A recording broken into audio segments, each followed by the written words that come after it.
नमस्कार मेरे प्रिय मित्रों, आपको एक बात बताना चाहती हूँ। मेरा 4000 घंटे का वॉच टाइम पूरा हो चुका है, लेकिन 1000 सब्सक्राइबर कंप्लीट नहीं हुए, इसलिए मेरा चैनल मोनेटाइजेशन से रुका हुआ है। तो कृपया आप मेरे वीडियो को इतना शेयर कीजिए कि 10 दिन के अंदर मेरा चैनल मोनेटाइज हो सके। यह मेरा आदेश नहीं है, आप सभी से हाथ जोड़कर विनती कर रही हूँ। दोस्तों, तो वीडियो को लाइक, शेयर और चैनल को सब्सक्राइब जरूर कर लीजिए। धन्यवाद जी। अपना देश उपवासों का देश है। हर माह, हर सप्ताह, हर रोज कोई न कोई त्योहार आते ही रहते हैं। दीपावली, होली जैसे कुछ खास त्योहारों को छोड़ दिया जाए, जिनमें मिठाइयाँ, चटपटे नमकीन पकवानों का छक कर उपयोग किया जाता है, तो शेष त्योहारों में महिलाओं द्वारा उपवास रखकर पर्वों की इतिश्री कर दी जाती है। कुछ उपवास तो निर्जला होते हैं। ये उपवास औरतों के लिए चुनौतीपूर्ण होते हैं, साथ ही सहनशीलता का जीता जागता उदाहरण भी है। आम औरतें तो बिना अन्न खाए रह सकती हैं, मगर बिना पानी के रहना सच में साहस भरा कदम है। यह उपवास हरेक के बूते का रोग नहीं होता। घर में पानी से भरे मटके हों, फ्रिज में पानी से भरी ठंडी बोतलें हों, गर्मी अपना रंग दिखा रही हो, गला प्यास से सूख रहा हो, और निर्जला व्रत रखने वाली महिलाएं इनसे अपना मुंह मोड़ लें। है ना कमाल की बात। ठंडी लस्सी, शरबत, केसरिया दूध की कटोरी को छूना तो दूर वे इस सुगंधित स्वादिष्ट पेय की ओर देखती तक नहीं है। धन्य है आर्य नारी। सच में ऐसी त्यागमयी मूर्ति की चरण वंदना करने को मन करता है।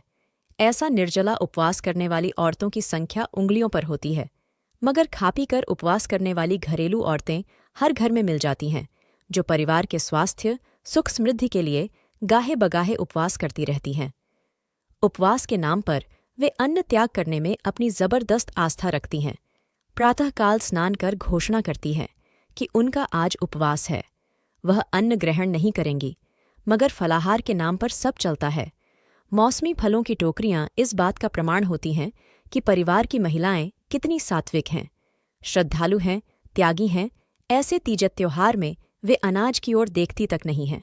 बस फल के नाम पर कुछ केले खा लिए, पपीता या चीकू की कुछ फांकें डकार लीं।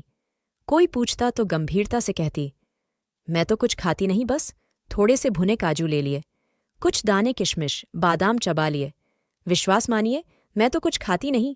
खा पी कर उपवास किया तो उपवास का मतलब ही क्या रह गया। आप सच कहती हैं बहन जी। स्वास्थ्य की दृष्टि से सप्ताह में एक दिन तो अन्न छोड़ ही देना चाहिए। क्या फर्क पड़ता है यदि हम एक दिन अनाज न खाएं? एक ही थैली की चट्टी बट्टी दूसरी महिला ने हाँ में हाँ मिलाते हुए कहा। उपवास वाले दिन परिवार का बजट लड़खड़ा कर औंधे मुंह गिर जाता है। सिंघाड़े की सेव कड़ाही के तेल में तली जाने लगती है। कद्दू की खीर शुद्ध दूध में बनाई जाने लगती है। फलाहारी व्यंजन के नाम पर राजगीरा के बादशाही रोल्स बनने लगते हैं। फलाहार का दिन हो और किचन में सतरंगी चिवड़ा न बने, ऐसा कैसे हो सकता है? फलाहारी पकवान ही तो संभ्रांत महिलाओं को उपवास करने के लिए प्रेरित करते रहते हैं। नए नए फलाहारी पकवान सुबह से दोपहर तक बनते रहते हैं। घरेलू औरतों के मुंह चलते रहते हैं। पड़ोस में फलाहारी पकवानों की डिश एक्सचेंज होती रहती है। एक दूसरे की रेसिपी की जी खोलकर प्रशंसा होती है। बड़ा गजब का टेस्ट है। आपने स्वयं घर पर बनाया है ना? एक उपवास व्रता नारी पूछती है।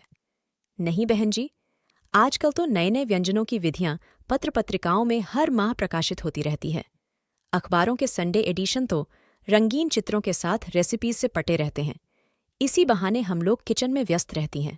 आपको बताऊं, हर टीवी चैनल वाले दोपहर को किचन टिप्स के नाम पर व्यंजन प्रतियोगिताएं आयोजित करते रहते हैं। ऊपर से पुरस्कारों की भी व्यवस्था रहती है। हम महिलाओं के लिए दोपहर का समय बड़े आराम से व्यंजन बनाने की विधियां देखने में बीत जाता है। मैं तो कहती हूँ, अच्छा भी है जो ऐसे रोचक व उपयोगी कार्यक्रम हमें व्यस्त रखते हैं। नहीं तो आपस में एक दूसरे की आलोचना कर हम टाइम पास करती रहती थीं। जब से मैंने व्यंजन संबंधी कार्यक्रम टीवी पर देखने शुरू किए हैं, विश्वास मानिए, पड़ोसियों से बिगड़े रिश्ते मधुर होने लगे हैं। मैं भी उपवास के नाम पर अब किचन में नए नए प्रयोग करती रहती हूँ, ताकि स्वादिष्ट फलाहारी व्यंजन बनाए जा सकें। विशेष पर्वों पर फलाहारी व्यंजन के कारण बाजार में सिंघाड़े, मूंगफली, राजगिरा, सूखे मेवे, तिल, साबूदाना और आलू जैसी फलाहारी वस्तुओं के भाव आसमान छूने लगते हैं। उपवास की आड़ में तेल की धार घर में बहने लगती है। नए परिधान में चहकती हुई महिलाएं जब उपवास के नाम पर फलाहारी वस्तुएं ग्रहण करती हैं। सच में वे काफ़ी सौम्य लगती हैं। उनका दमकता चेहरा दर्शाता है कि उपवास रहने में सच संतोष व आनंद की अनुभूति होती है। बस दुख इसी बात का रहता है कि हर नए व्यंजन का निराला स्वाद चटखारे के साथ लेते हुए कहती रहती हैं, मैं तो कुछ खाती नहीं,